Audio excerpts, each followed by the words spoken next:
모두 자리에서 일어서서 찬송가 4장을 부르시면서 하나님께 예배하겠습니다. 찬송가 4장입니다.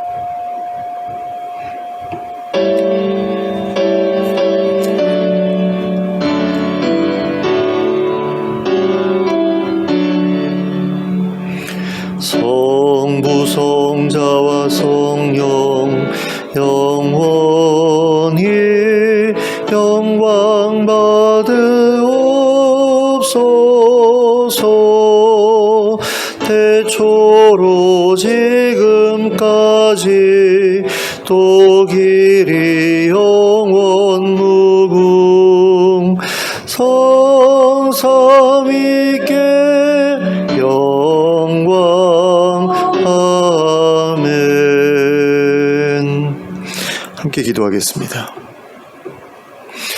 사랑과 은혜가 풍성하신 하나님 아버지, 오늘 저희에게 복된 주일을 허락하시고 이렇게 한자리에 모여 예배하게 하심을 감사합니다. 이 예배 자리에 하나님 찾아와 주시기를 원합니다. 그리고 저희를 만나 주시기를 원합니다. 그리고 저희 삶을 새롭게 해 주시기를 원합니다. 하나님이 주시는 생명과 또 힘으로 이 세상을 힘있게 살아갈 수 있기를 원합니다. 하나님께서 기뻐하시는 모습으로 살아갈 수 있게 되기를 원합니다. 그래서 저희의 모든 활동이 하나님께 영광이 될 수 있기를 원하오니 주님 허락하여 주시옵소서. 예수 그리스도의 이름으로 기도하였습니다. 아멘.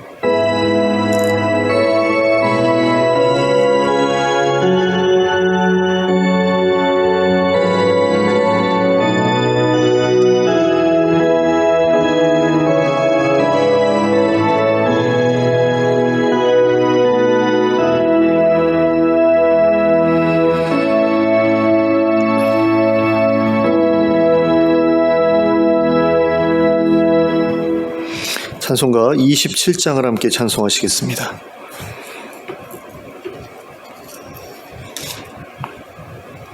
찬송가 27장입니다.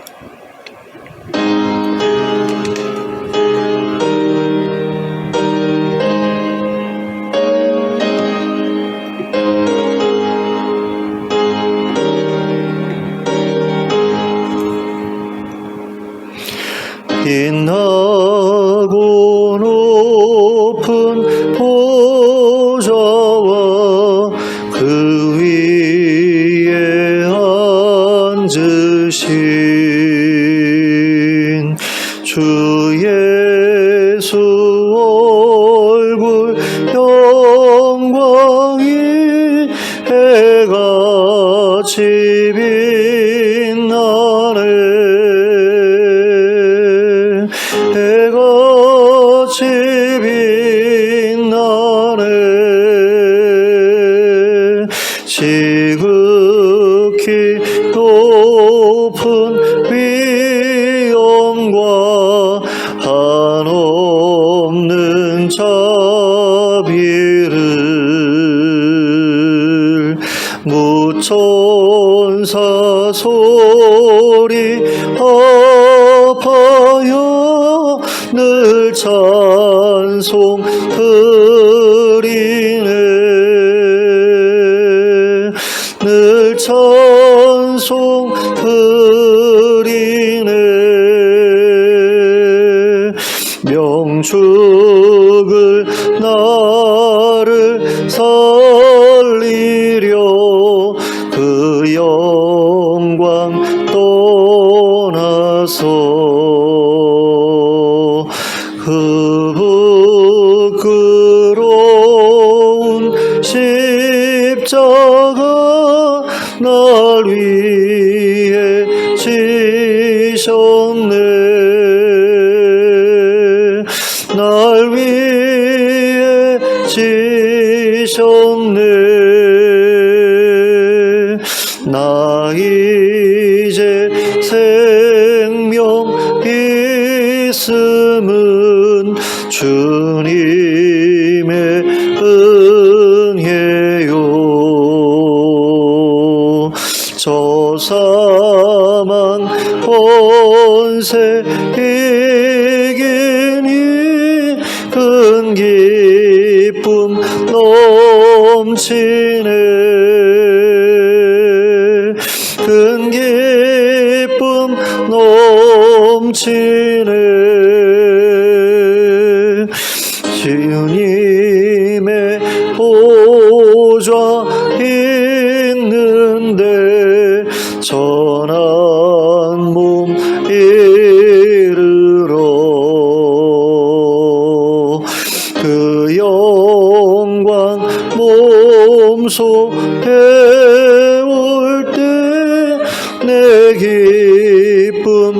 넘치리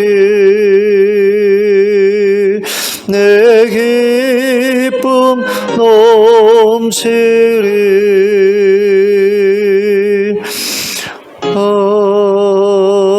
아멘. 교동문 29번을 함께 교독하겠습니다.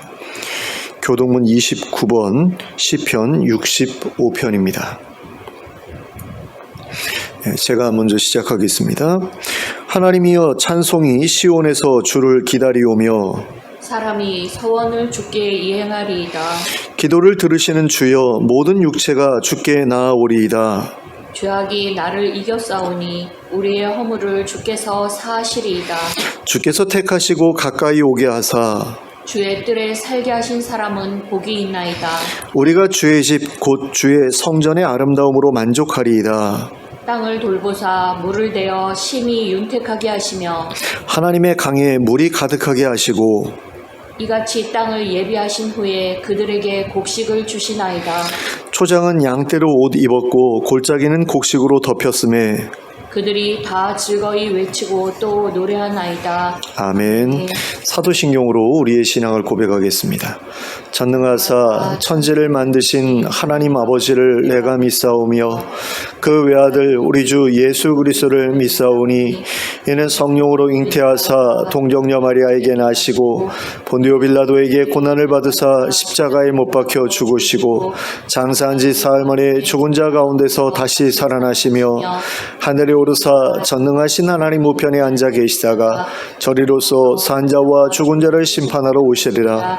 성령을 믿사오며 거룩한 공회와 성도가 서로 교통하는 것과 죄를 사하여 주시는 것과 몸이 다시 사는 것과 영원히 사는 것을 믿사옵나이다. 아멘. 모두 자리에 앉으셔서 찬송가 82장을 부르시면서 하나님께 봉헌 드리겠습니다.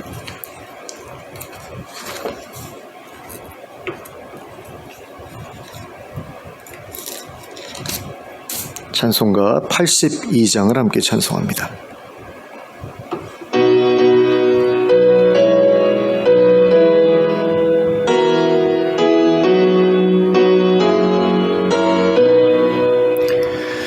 성부의 어린 양이 죄 지고 가시니 내 몸에 당할 영벌 다 대신하셨네. 내 죄가 추악하나 그 피로 씻으면 눈같이 희게 되어 티 하나 없으리. 내 죄를 회개할 때 용서해 주시고 병든 몸 고쳐주사 새 생명 주시네. 내 속에 쌓인 근심 한없이 그것만 주 친히 벗겨주사 위로해 주시네. 내 주를 의지하니 내 마음이 편하고 주 나를 붙드시니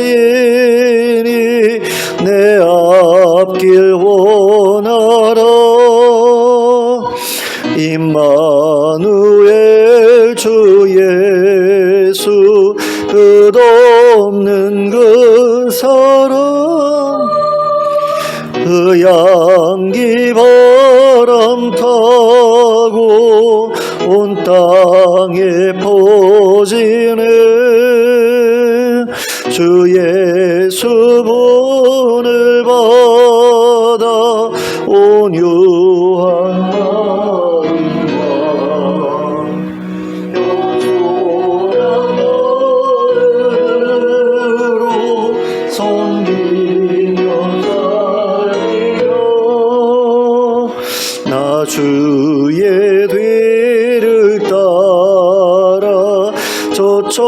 천국 이르러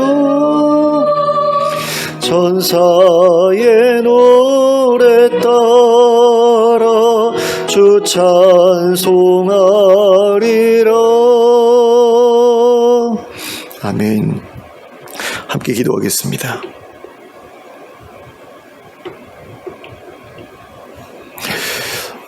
사랑의 하나님 아버지, 한 주간 동안 저희의 삶을 보살펴 주셔서 참으로 감사합니다. 하나님의 은혜로 저희가 이렇게 살아가고 있습니다. 하나님께서 채워주시는 것들, 공급해 주시는 것들이 있어서 저희의 생명이 끊어지지 않고 이렇게 하루하루 살아가고 있는 것을 저희가 알고 있습니다. 하나님, 그 은혜를 늘 기억하면서 살아가게 해주시길 원합니다. 늘 하나님을 의지하고 하나님께 필요한 것들을 아뢰고 하나님께서 인도해 주시기를 기대하며 하나님의 보호하심 가운데 안전하게 살아가는 그런 인생이 될 수 있도록 늘 하나님을 구하고 하나님을 찾는 저희들 되게 하여 주시고, 그 가운데서 하나님께서 약속하신 것들을 풍성하게 누리며 살아가는 저희들 되게 하여 주시길 원합니다. 하나님, 저희의 삶 가운데 여러 가지 문제들이 있습니다. 건강의 문제로 고통받고 있는 성도들이 있습니다. 기억해 주시길 원합니다. 찾아가 주시고 만나 주시길 원합니다. 또 만져주셔서 깨끗하게 치유해 주시길 간절히 원합니다. 그리고 노환으로 힘들어하고 계시는 분들에게도 힘을 주셔서 하나님 그 노년을 강건하게 살아갈 수 있게 허락해 주시고, 하나님이 부르시는 그날까지 하나님 자리보전하지 아니하고 건강하게 활동하면서 살다가 하나님의 부르심을 받을 수 있도록 은혜를 베풀어 주시옵소서.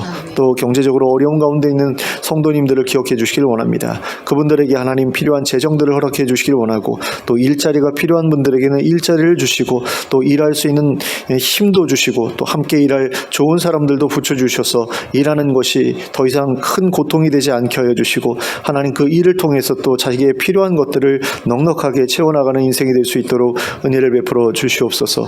하나님 아버지, 교회를 기억해 주시길 원합니다. 이 교회가 하나님의 뜻 가운데에서 제 기능을 제대로 감당할 수 있게 해주시길 원합니다. 하나님, 사람들에게 복음을 온전히 알리는 그런 일들을 하게 하여 주시고, 또 찾아온 성도들을 정말 따스한 사랑으로 품어줄 수 있는 그런 공동체가 될 수 있게 해주시길 원합니다. 그리고 그 안에서 서로 사랑으로 섬기는 가운데 서로 격려받고 위로받는 그런 공동체가 될 수 있도록 허락해 주시고, 그래서 이 공동체 안에서 큰 힘을 얻어가지고 세상에 나아가서 힘있게 살아갈 수 있는 그런 기회를 제공하는 공동체 될 수 있도록 은혜를 베풀어 주시길 원합니다. 하나님, 또 이 지역사회를 불쌍히 여겨주시길 원합니다. 계속해서 침체되어가는 아버지 그 지역사회를 봅니다. 많은 사람들이 떠나가서 빈자리가 많아졌고, 또 경제적으로 나라가 많이 어려운 가운데 이 지역사회에 살아가고 있는 사람들도 많이 힘들어하고 있는 가운데 있습니다. 주님께서 은혜를 베풀어 주셔서 우리의 삶이 그렇게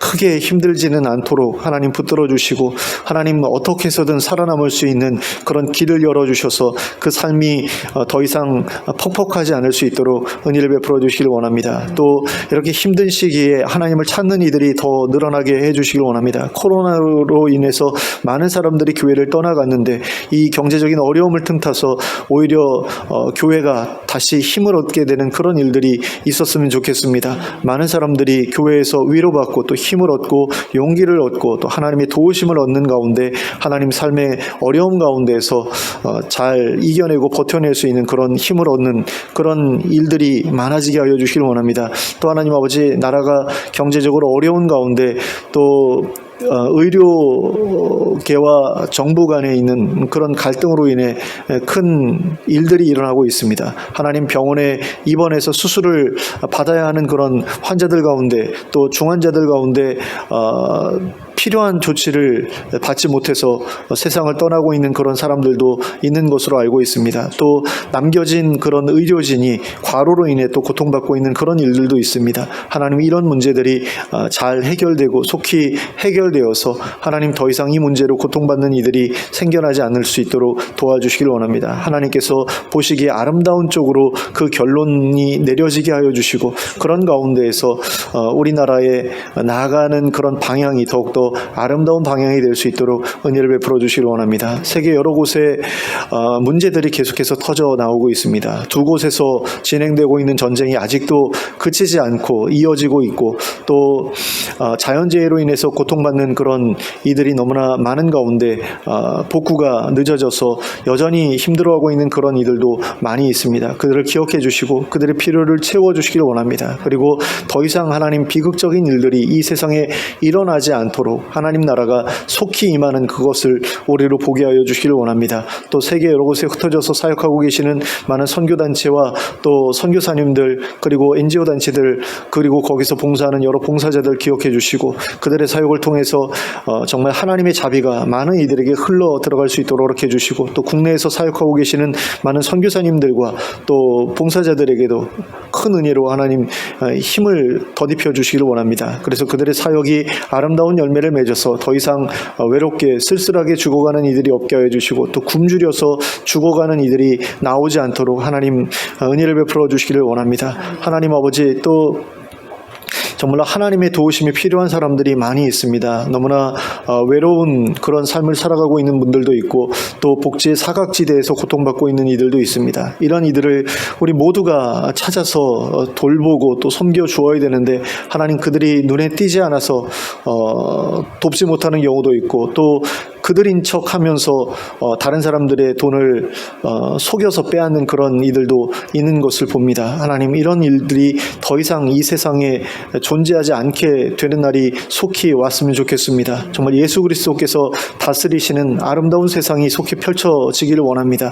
이 소망을 가지고 많은 사람들이 교회를 다니지만 실제로는 예수님께서 속히 오시는 것을 그렇게 반기지 않는 그런 사람들도 그런 기독교인들도 많은 것을 봅니다. 하나님 아버지 이런 잘못된 가르침들, 잘못된 기대들이 교회 안에서 사라지게 하여 주시고 교회가 정말로 하나님 나라를 준비하기에 부족함 없는 그런 공동체로 다 거듭날 수 있도록 은혜를 베풀어 주시고 그래서 부흥이 일어나서 예수 그리스도의 오심을 바라는 그런 성도들이 함께 마음을 모아 기도하는 그런 일들이 크게 일어나게 하여 주시길 원합니다. 하나님 이 시간에 저희가 드리는 예배를 기쁘게 받아주시길 원합니다. 저희가 드리는 찬양과 기도와 예물을 하나님 기쁘게 받아주시고 또 드린 예물을 하나님의 뜻 가운데서 사용하여 주셔서 아름다운 열매들이 많이 맺히게 하여 주시길 원합니다. 또 하나님 아버지 저희에게 이 시간에 하늘의 신령한 복으로 복 주시길 원합니다. 특별히 하나님 친히 저희에게 음성을 들려주셔서 하나님의 뜻을 깨닫게 하시고 또 그 뜻대로 살아갈 수 있는 그런 마음과 힘도 주셔서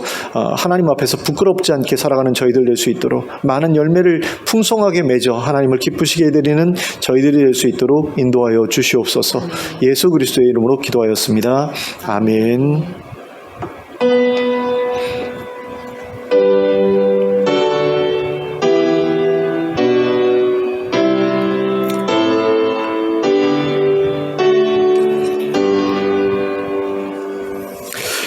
예, 교회 소식은 주보를 참고하시면 되겠습니다. 좌우를 눌러보시면서 인사 나누시기 바랍니다. 예, 잘하셨습니다. 잘하셨습니다. 예. 자, 하나님의 말씀 함께 보시겠습니다. 창세기 45장 1절부터 15절까지의 말씀입니다.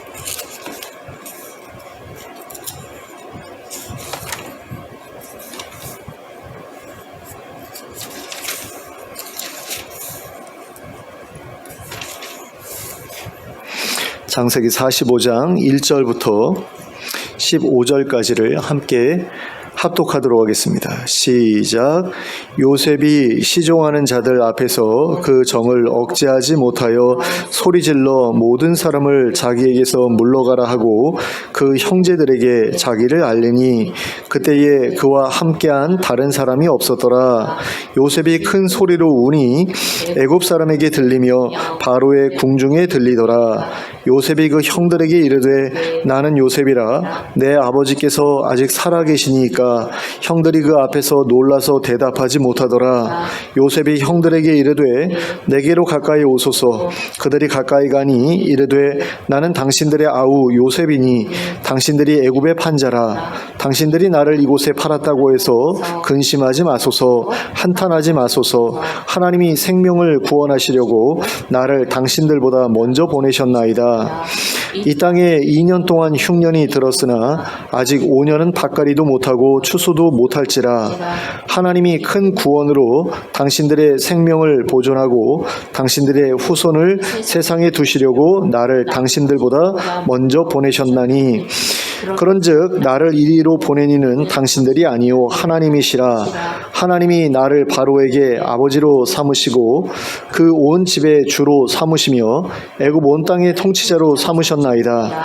당신들은 속히 아버지께로 올라가서 아뢰기를 아버지의 아들 요셉의 말에 하나님이 나를 애굽 전국의 주로 세우셨으니 지체 말고 내게로 내려오사 아버지의 아들들과 아버지의 손자들과 아버지의 양과 소와 모든 소유가 고센 땅에 머물며 나와 가깝게 하소서. 흉년이 아직 5해가 있으니 내가 거기서 아버지를 봉양하리이다. 아버지와 아버지의 가족과 아버지께 속한 모든 사람에게 부족함이 없도록 하겠나이다 하더라고 전하소서. 당신들의 눈과 내 아우 베냐민의 눈이 보는 바 당신들에게 이 말을 하는 것은 내 입이라. 당신들은 내가 애굽에서 누리는 영화와 당신들이 본 모든 것을 다 내 아버지께 아뢰고 속히 모시고 내려오소서 하며 자기 아우 베냐민의 목을 안고 우니 베냐민도 요셉의 목을 안고 우니라. 요셉이 또 형들과 입맞추며 안고 우니 형들이 그제서야 요셉과 말하니라. 아멘. 오늘 우리가 살펴보게 될 내용은 야곱에게서 태어난 요셉이라는 사람에 대한 이야기입니다. 요셉은 야곱과 라헬 사이에서 태어난 아들이었습니다. 야곱은 레아보다 라헬을 더 많이 사랑했기 때문에 라헬을 통해 얻은 요셉 역시 다른 아들들보다 훨씬 더 많이 사랑했습니다. 그런데 요셉은 아버지의 사랑을 독차지하며 자랐기 때문에 자기 엄마와 이모의 종들에게서 태어난 형들에 대해 무시하는 마음을 가지고 있었습니다. 그래서 그들을 함부로 대했습니다. 창세기 37장 2절 말씀입니다. 야곱의 족보는 이러하니라. 요셉이 17세의 소년으로서 그의 형들과 함께 양을 칠 때에 그의 아버지의 아내들 비라와 실바의 아들들과 더불어 함께 있었더니 그가 그들의 잘못을 아버지에게 말하더라. 자, 요셉은 그의 형들과 함께 양을 칠 때에 비라와 실바의 아들들이 잘못한 것을 아버지에게 일러 바쳤습니다. 그러나 이 구절에는 요셉이 레아에게서 태어난 형들의 잘못을 아버지에게 일러 바쳤다는 이야기는 나오지 않습니다. 비라와 실바는 라헬과 레아의 종들이었기 때문에 그들로부터 태어난 형들에 대해서도 무시하는 마음을 가지고 있었던 겁니다. 또한 요셉은 아버지가 해준 채색 옷을 입고 지냈습니다. 그런데 성경에 채색 옷이라고 번역되어 있는 이 옷은 여러 색으로 수놓아져 있는 옷이 아니라 귀한 신분의 사람들만 입었던 긴팔 옷을 가리킵니다. 그리고 그 당시에 일을 해야 했던 사람들은, 그러니까 노동자 계급에 속했던 사람들은 긴팔 옷을 입지 않았습니다. 비싸기도 했거니와 일하는데 걸리적거려서 불편했기 때문입니다. 그래서 아랫사람들에게 모든 일을 맡기고 유유자적하게 살았던 사람들만이 긴팔 옷을 입었습니다. 그런 점에서 요셉이 이런 옷을 입었다고 하는 것은 그가 평소에 집안일에서 자유로웠다는 사실을 가르쳐 줍니다. 우리는 그 증거를 요셉이 아버지의 심부름으로 양치던 형들을 찾아갔다는 기록에서 확인할 수 있습니다. 다른 형들은 모두 다 나가서 양을 치고 있을 때에도 그 혼자만이 양을 치러 나가지 않고 집에 있었다라는 거죠. 그러니까 아버지가 요셉을 시켜서 형들에게 이런 소식을 전해라 하고 심부름을 보낼 수 있었던 거죠. 아니었으면 뭐 다른 종을 보냈을 수도 있잖아요. 근데 요셉을 보냈다라고 하는 것은 요셉이 집에 있었다라는 그런 이야기죠. 따라서 이렇게 집안일에서 열애되어 있었던 요셉은 형들로부터 미움을 받을 수밖에 없었습니다. 그리고 생각이 있는 사람이라면 이런 경우에는 보통 나 혼자 이런 옷을 입을 수 없습니다. 나 혼자 일하는 데서 빠질 수 없습니다. 이러면서 형들과 다르게 대우받는 것을 거절했을 겁니다.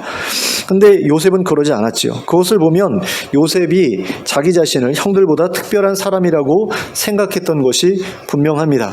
그리고 실제로도 그는 자신을 특별한 사람이라고 생각했습니다. 그 이유는 바로 그가 연달아 꾸었던 꿈 때문이었습니다. 그는 형들의 곡식단이 자기의 곡식단에게 절하는 꿈을 꾼 다음 곧 이어서 해와 달과 11별이 자기에게 절하는 꿈도 꾸었습니다. 이것은 요셉이 높은 사람이 되어 형들에게 절을 받게 될 것이라는 예언적인 꿈이었는데 이 꿈들로 인해 요셉은 형들에게 더 크게 미움을 받게 되었습니다. 그러니까 그 꿈을 꾸고서 자기 혼자만 마음에 품고 있었으면 되는데 그걸 굳이 형들에게 자랑을 했던 거죠. 나 이렇게 대단한 사람이에요 라고 자랑을 했던 거죠.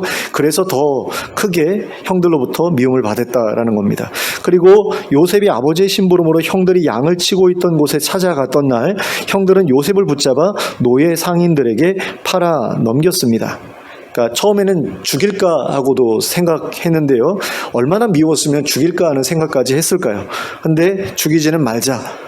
그래가지고 이제 노예 상인들에게 노예로 팔아 넘겼던 거죠. 그리고 요셉의 옷에 피를 묻혀가지고 아버지에게 가서 요셉이 죽은 것 같다고 거짓말을 했습니다. 그리고 이렇게 노예 상인에게 팔려서 이집트로 끌려간 요셉은 바로의 친위대장인 보디발의 집에서 노예 생활을 하게 되었습니다. 그런데 하나님께서 그와 함께 하셨기 때문에 그가 하는 모든 일이 형통하게 되었습니다. 그리고 그 결과 요셉은 그 집의 가정총무가 될 수 있었습니다. 그러나 그렇게 가정총무가 된 지 얼마 안 돼요. 보디발의 아내로부터 모함을 받아 감옥에 갇히게 되었습니다. 보디발의 아내가 함께 자자고 유혹하는 것을 거절했기 때문에 벌어진 일이었습니다. 그런데 감옥에서도 하나님께서는 그와 함께 하셨습니다. 그래서 그는 간수장의 눈에 띄게 되었고 감옥의 재반 사무를 도맡아 하게 되었습니다. 그러던 어느 날 요셉이 갇혀있던 감옥에 왕의 신하 두 사람이 투옥되었습니다. 그리고 그 두 사람은 그곳에서 이상한 꿈을 꾸었습니다. 그 꿈은 그들의 미래에 대한 예언적인 꿈이었습니다. 하지만 그들은 자기들이 꾼 꿈의 의미를 해석할 수 없었습니다. 그런데 요셉이 바로 그 꿈을 해석해 주었던 것입니다. 그리고 요셉이 해석해 주었던 그대로 술 맡은 관원장은 3일 만에 풀려났고 떡 맡은 관원장은 3일 만에 목이 매달려 죽고 말았습니다. 그런데 요셉은 두 사람의 꿈을 해석해 주면서 술 맡은 관원장에게 자신의 형편을 기억해 달라고 부탁한 바 있었습니다. 그러나 술 맡은 관원장은 요셉과 요셉의 말을 까맣게 잊어버리고 말았습니다. 그러다가 2년 만에 그를 다시 기억하게 되었는데 그것은 바로가 꿈을 꾸고 그 꿈을 해석해 줄 사람을 찾아오라고 명령했기 때문이었습니다. 바로가 꿈 때문에 고민하는 것을 본 술 맡은 관원장은 그제서야 요셉을 기억해냈습니다. 그래서 곧바로 바로에게 요셉을 천거했습니다. 그리고 바로 앞에 서게 된 요셉은 곧바로 바로의 꿈을 해석해 주었고 그에 대한 대비책까지 알려주었습니다. 바로가 꾼 꿈은 깡마른 7마리의 소가 살진 7마리의 소를 잡아먹는 꿈과 말라비틀어진 7 이삭이 잘 여문 7 이삭을 집어삼키는 꿈이었는데 요셉은 이 두 가지 꿈을 7해의 풍년 이후에 7해의 흉년이 와서 사람들이 많은 고초를 겪게 되리라는 사실을 예언하는 꿈이라고 해석하였습니다. 그리고 7해 풍년이 들었을 때에 7해 흉년을 대비해 곡식을 미리 저장해 두어야 한다고 조언하였습니다. 그리고 이러한 제안을 들은 바로는 요셉을 애굽의 총리로 삼아 그 일을 준비하게 하였습니다. 그리고 요셉은 풍년이 든 7해 동안 많은 곡식을 모아 흉년을 대비했습니다. 7해 풍년이 지나고 마침내 흉년이 시작된 지 2년째 되던 해에 가나안 땅에 있던 야곱의 가족들 역시 흉년으로 인해 어려움을 겪게 되었습니다. 그래서 야곱의 아들 중 10명의 형제들이 곡식을 사기 위해 이집트로 내려왔습니다. 그리고 그들을 발견한 요셉은 그들을 간첩으로 몰아 시므온을 감옥에 가두었습니다. 그리고 그 다음에 다시 올 때에는 막내 동생을 데리고 와야만 시므온을 풀어주겠다고 엄포를 놓았습니다. 그리고 그 곡식이 다 떨어져서 형들이 베냐민을 데리고 이집트로 다시 오자 이번에는 베냐민을 도둑으로 몰아 시므온 대신 감옥에 가두었습니다. 그리고는 다른 사람들만 돌아가라고 하였습니다. 베냐민에 대한 형들의 마음을 시험하기 위해서였습니다. 그리고 요셉은 이러한 과정에서 형들이 자신을 팔아먹은 일에 대해 후회하고 있다는 사실을 확인할 수 있었습니다. 그리고 유다가 베냐민을 대신해서 남으려고 하는 모습을 보고 그들의 마음이 진심이라는 사실을 확인하게 되었습니다. 그래서 그는 형들에게 자신의 정체를 밝히고 아버지를 모시고 내려오라 하였습니다. 그리고 그들을 이집트에서 가장 좋은 땅에 머물 수 있게 해 주었습니다. 자, 그런데 요셉의 이러한 삶의 모습은 예수님의 삶의 모습과 많은 점에서 유사한 부분을 가지고 있는 것을 볼 수 있습니다. 첫째는 두 사람 모두가 자기의 가족들, 자기 백성들의 구원을 위해 하나님께서 예정하신 사람들이었다는 점입니다. 창세기 45장 5절을 보시면 요셉은 형들에게 이렇게 말하고 있습니다. 당신들이 나를 이곳에 팔았다고 해서 근심하지 마소서. 한탄하지 마소서. 하나님이 생명을 구원하시려고 나를 당신들보다 먼저 보내셨나이다. 하나님께서 요셉을 이집트로 먼저 보내신 것은, 그리고 그를 총리로 삼아 흉년을 대비하게 하신 것은 바로 요셉의 가족들을 구원하시기 위함이었다는 것입니다. 그런데 하나님께서 예수님을 이 세상에 보내신 이유도 그분의 가족들을 구원하시기 위함이었습니다. 예수님의 뒤를 이어 하나님의 자녀로 입양될 수많은 사람들을 구원하시기 위함이었다라는 것입니다. 둘째는 두 사람 모두가 가까운 사람으로부터 배신을 당해 노예의 몸값으로 팔아 넘겨졌다는 것입니다. 요셉은 형들에 의해 은 20개의 노예로 팔렸습니다. 그런데 은 20개는 그 당시 노예의 몸값에 해당하는 금액이었습니다. 창세기 37장 28절 말씀에 이렇게 기록되어 있습니다. 그때 미디안 사람 상인들이 지나가고 있는지라 형들이 요셉을 구덩이에서 끌어올리고 은 20에 그를 이스마엘 사람들에게 팔매 그 상인들이 요셉을 데리고 애굽으로 갔더라. 그런데 예수님 역시 제자였던 가룟 유다에 의해 은 30개의 대제사장의 무리에게 팔렸습니다. 물론 예수님의 경우에는 노예로 팔린 것이 아니었습니다. 하지만 은 30개는 당시 노예들의 몸값과 같은 금액이었습니다. 마태복음 26장 14절부터 16절까지의 말씀입니다. 그때 12 중에 하나인 가룟 유다라 하는 자가 대제사장들에게 가서 말하되 내가 예수를 너희에게 넘겨주리니 얼마나 주려느냐 하니 그들이 은 30을 달아 주거늘 그가 그때로부터 예수를 넘겨줄 기회를 찾더라. 근데 좀 기분이 나쁘죠, 이걸 보면은. 예수님이 얼마나 대단한 분인데 겨우 은 30개 받고서 예수님을 팔아 넘겼을까, 그런 생각이 드는데요. 솔직히 저는 이거 계약금으로 받으면 좋겠다라는 그런 생각이 들더라고요. 그러니까 원래 가룟 유다가 받으려고 했던 건 300이었는데 계약금조로 30 주고 예수 죽은 다음에 나머지를 주마 뭐 이랬던 거 아닐까, 저는 좀 그런 느낌이 들어요. 근데 뭐 은 30을 달아주었다라고 하는 걸 보면 아예 그냥 30으로 끝내려고 한 것처럼 보이기 때문에 그게 더 맞는 것이 아닌가라는 생각은 듭니다.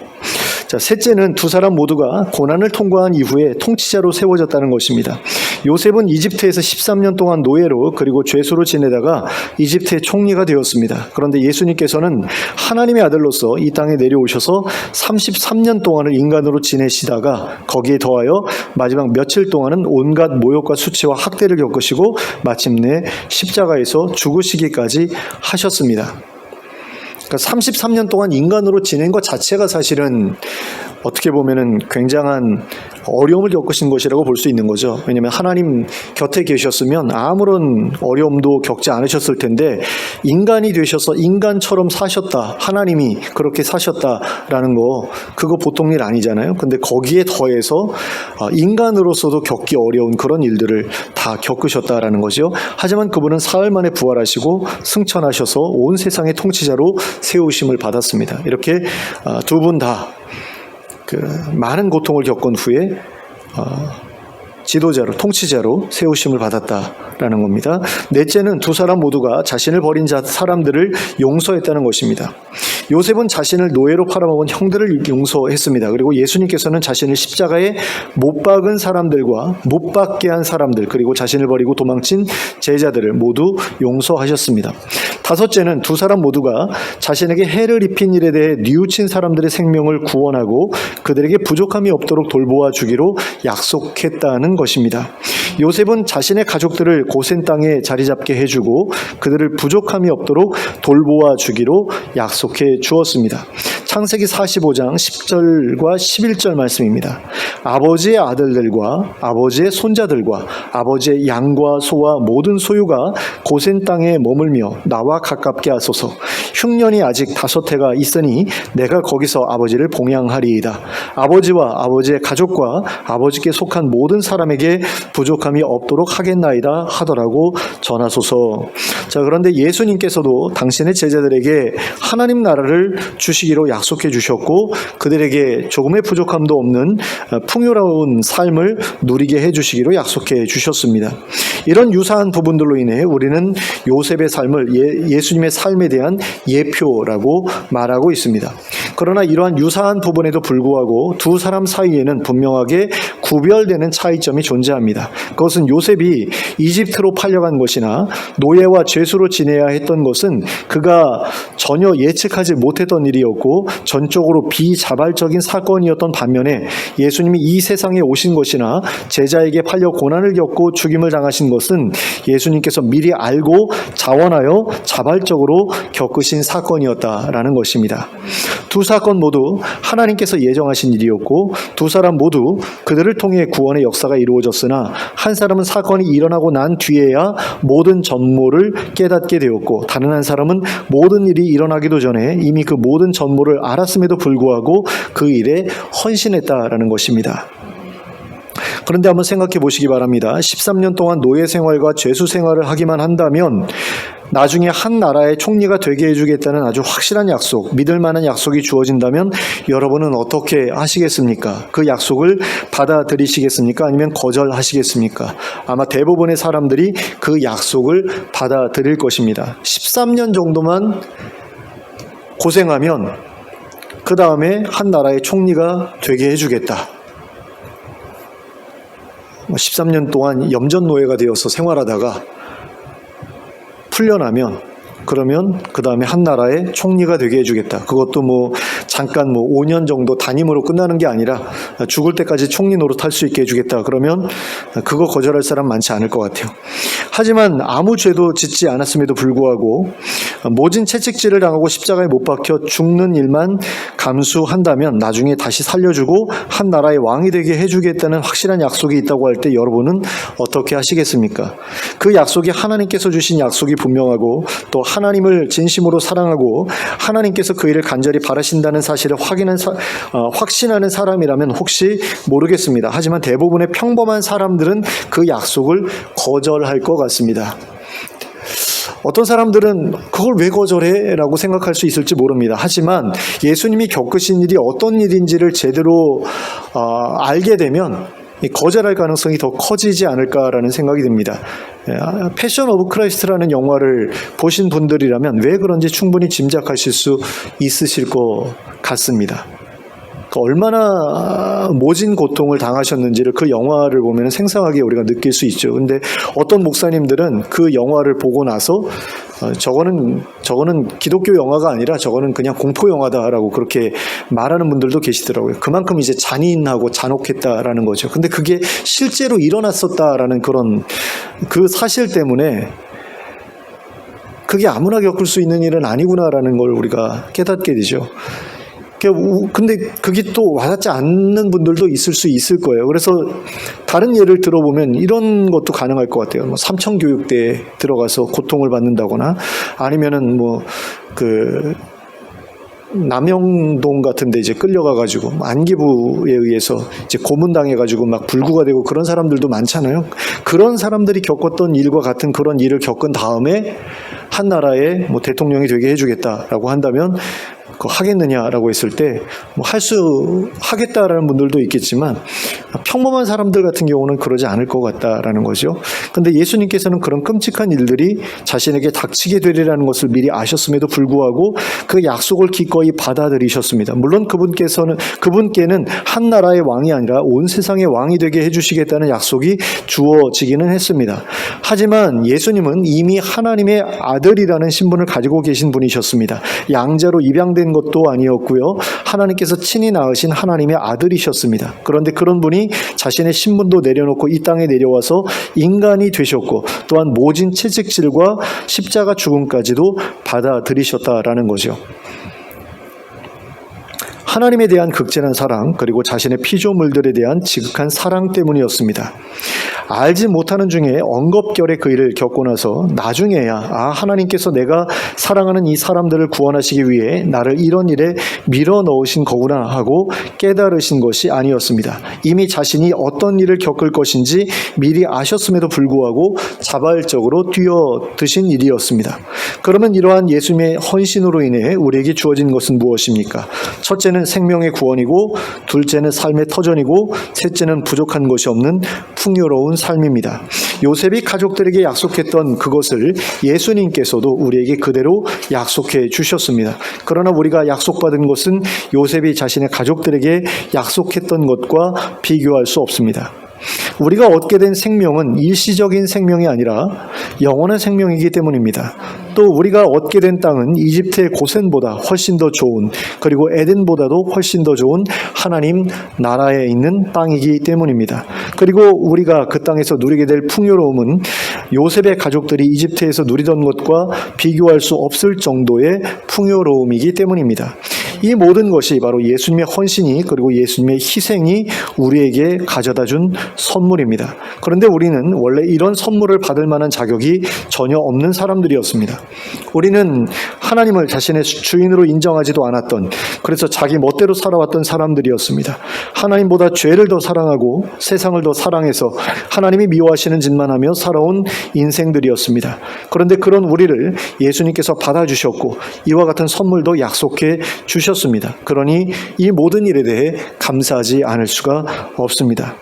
그러면 우리는 이 감사한 마음을 가지고 어떻게 살아야 하겠습니까? 이 질문에 대답하기 위해 요셉의 형들이 고센 땅에 정착한 다음에 어떻게 살았을지를 한번 생각해 보시기 바랍니다. 요셉의 형들은 분명히 요셉에 대하여 고마운 마음, 감사한 마음을 가지고 살았을 것입니다. 그리고 그에게 누가 되지 않도록 하기 위해 처신에 조심하고 또 조심했을 것입니다. 우리 동생이 총리야 이러면서 막 다른 사람들에게 함부로 하고 막 제세하고 막 그런 일들을 하지 않았을 것이다 라는 거죠. 왜 그렇습니까? 자기들이 요셉에게 잘못한 게 있었잖아요. 잘못하게 한 게 있는데 용서를 받았는데 함부로 그렇게 할 수가 없는 거죠. 그러니까 하나님과의 관계에 있어서도 마찬가지라고 볼 수 있다는 겁니다.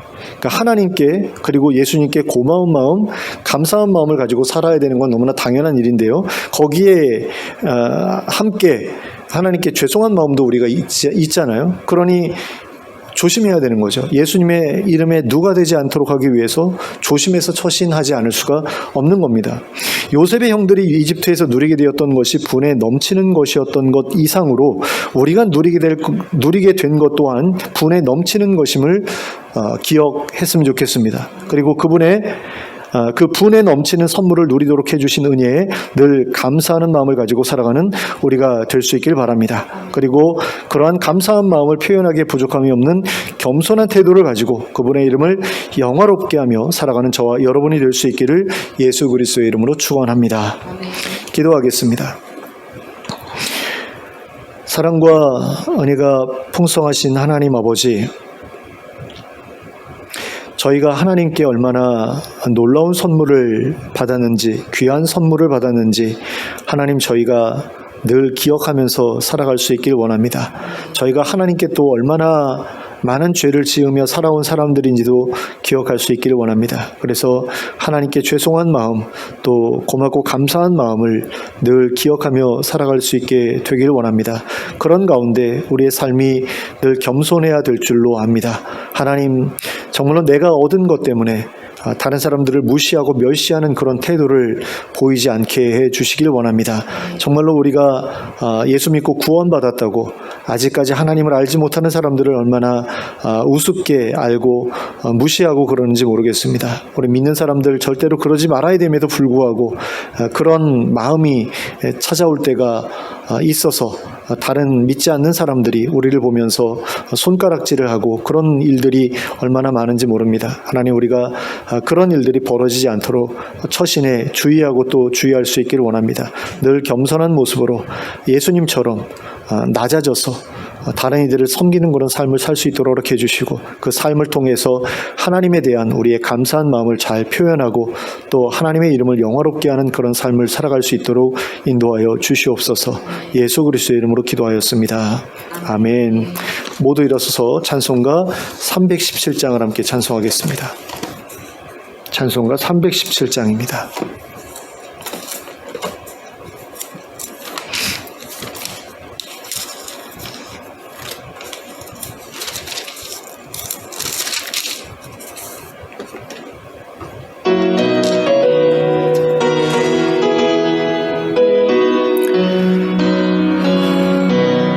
내 주 예수 주신 은혜 한없건만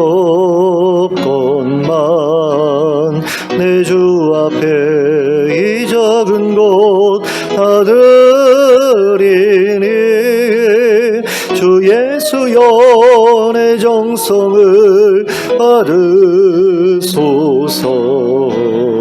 주 날 위해 보배로운 피 흘리사 그 귀하신 생명까지 다 주시니 내 천한 몸이 생명을 왜 아끼랴. 주 예수께 비친 것이 한없건만 나 주 위해 드린 것은 참 적으니 주 예수여 너그럽게 보옵소서. 날 위하여 십자가에 피 흘리신 주 예수의 은혜로서 인체시고 내 모든 것 주의 소유 삼으소서. 주 날 위해 그 귀하신 몸 버리사 이 내 몸을 핏값으로 사셨으니 내 생명도 주 예수께 바칩니다. 아멘. 함께 기도하겠습니다. 이제는 우리 주 예수 그리스도의 은혜와 하나님 아버지의 극진하신 사랑과 성령님의 감동감화 교통하심이 예수님께서 우리에게 베풀어 주신 분에 넘치는 선물을 늘 기억하면서 그 은혜에 늘 감사하는 마음을 가지고 하나님 앞에서 겸손하게 살아가기를 소원하는 주의 백성들 머리 위에 지금부터 영원토록 함께 하실지어다. 아멘.